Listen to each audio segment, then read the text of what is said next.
Hi everyone, today we'll learn some advanced use cases of JS objects and plugin on dPlat. So first of all, let's go to our JS objects and create a JS object here. And you can see that there are by default some objects already created here. So we'll be using these only and learn how to use some extra functionality in our code to execute our plugin from our JS object. So first of all, let's understand that there are two properties in plugins which we are going to use here. So first of all is the run function, and the other one is the data function, right? So every plugin has these two functions which will help us to execute them and get the data which is being returned from those plugins. So let's create a plugin from here. So we'll use REST API.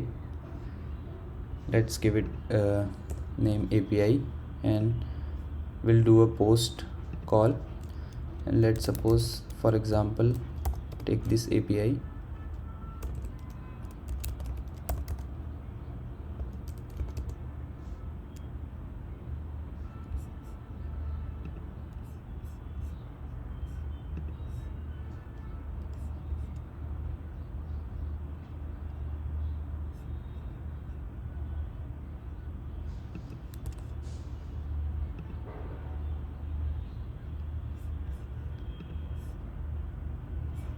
Okay, so let's pass it some body.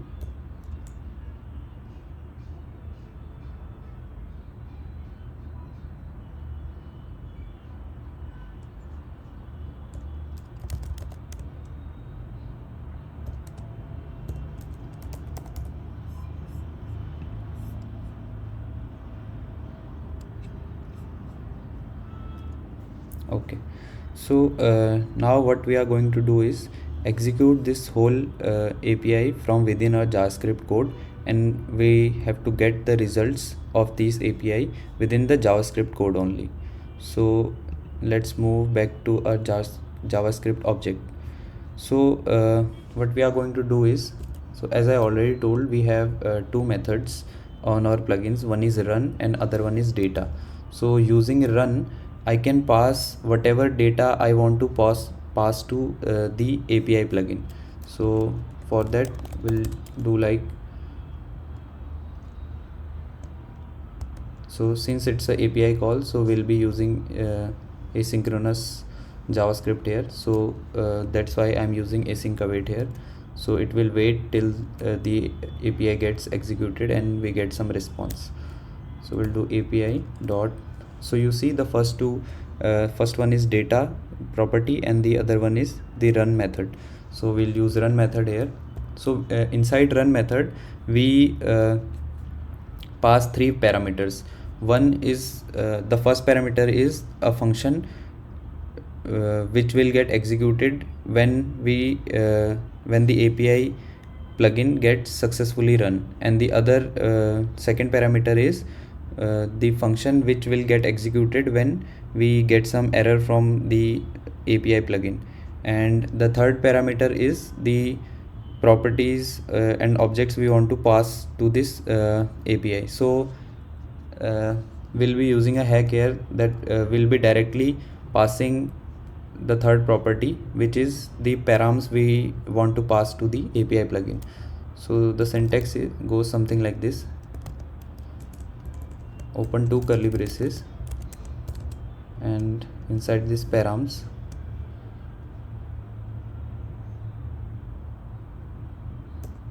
open two more curly braces, and suppose I write here name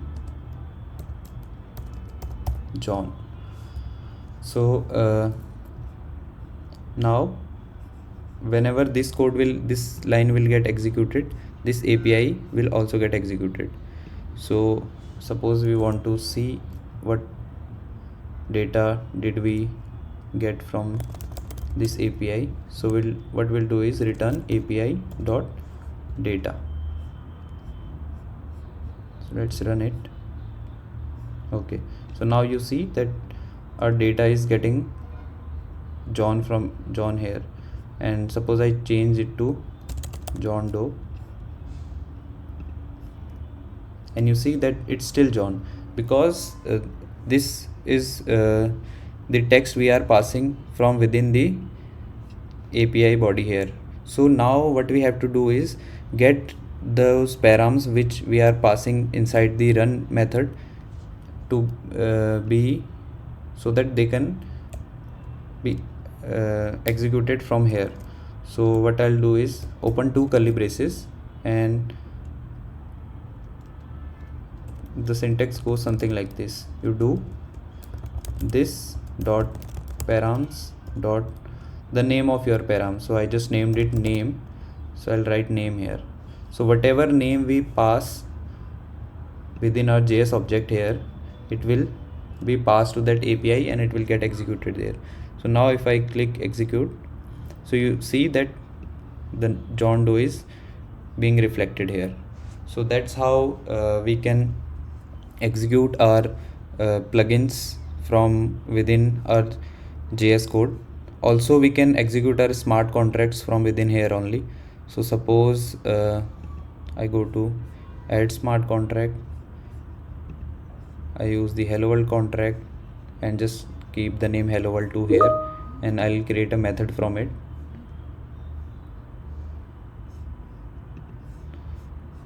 And I'll do store here, and you see that the store takes some parameter here. So now if I want to execute this store from within our JavaScript code, so what I'll do is let's edit this code here. I'll remove this code. So what I'll do is await and the name of our smart contract function, which is sc function 1 dot run, and inside this run I'll do open curly braces, I'll write params and give it a param, suppose value, and I pass it, since it take integer values, so I'll pass it 12 here. And now what I can do is return sc function 1 dot data.